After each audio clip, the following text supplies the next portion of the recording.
test pour la synthèse 3 donc, qui porte essentiellement sur le planning, donc ça va être le moins important à retenir, sur notamment comment on en fait un. Donc je vous ai présenté aussi rapidement ce qu'étaient les métiers du bâtiment et les métiers liés aux travaux publics.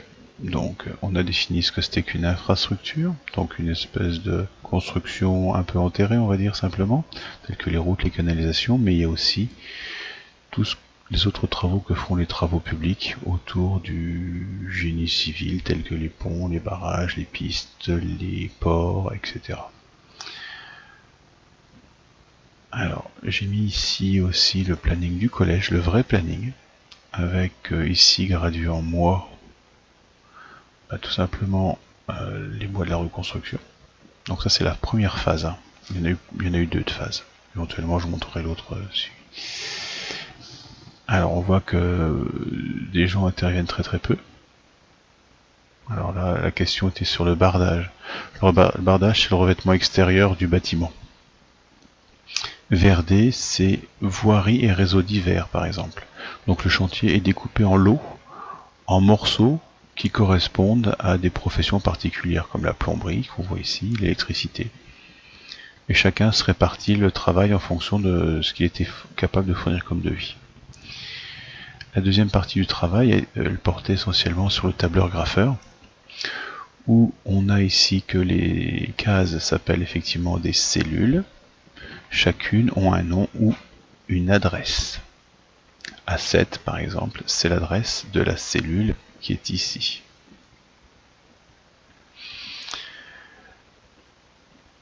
Dans un tableur, on peut rentrer du texte, on peut faire des calculs en rentrant des formules adaptées, mais aussi on peut faire des graphiques qui traduisent tout simplement les chiffres sous forme de dessin. C'est souvent plus lisible, mais attention, si on veut faire des formules, il faut impérativement dire à l'ordinateur qu'il a un calcul à faire et donc commencer par le signe égal. Par exemple ici, si je tape en B3 la formule B2 plus A2, il va aller voir ce qu'il y a dans la cellule B2, 10 par exemple. Dans la cellule A2, 13, il va faire 10 plus 13, il affichera donc 23. Donc le métier, c'est juste pour que vous ayez une idée que vous puissiez avoir une idée de simplement de métiers différents que ce que vous pourriez connaître. Alors ici, c'était à remarquer que ça ne convient pas du tout, puisque tout le monde vient en même temps. Alors qu'il faut que le géomètre passe déjà et qu'on lui laisse un peu le temps de faire le plan pour l'architecte. Donc il faut tout décaler, tout ça, c'est pas bon. En gros, il faut qu'ils viennent les uns derrière les autres à la queue.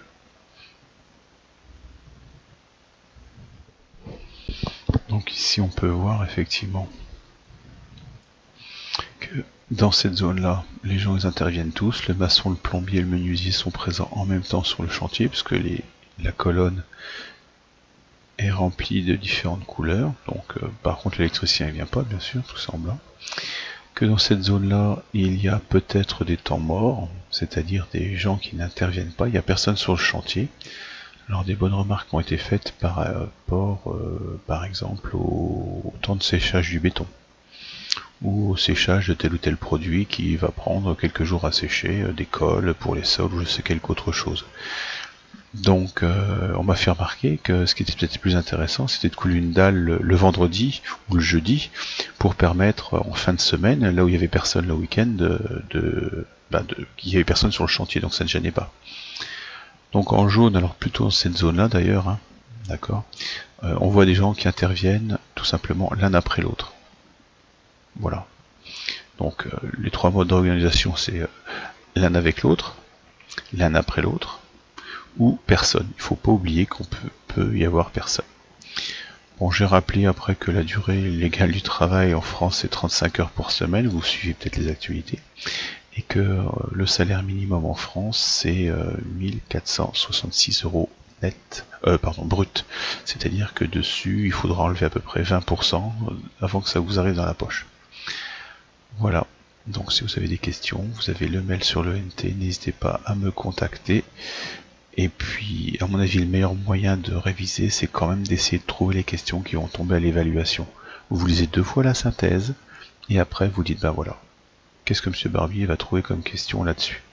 Il y aura peut-être un planning, il y aura peut-être des définitions, à vous d'essayer de trouver, mais de vous poser les questions et d'y répondre, vous vous entraînez, et là vous faites vraiment travailler votre cerveau. Bon courage.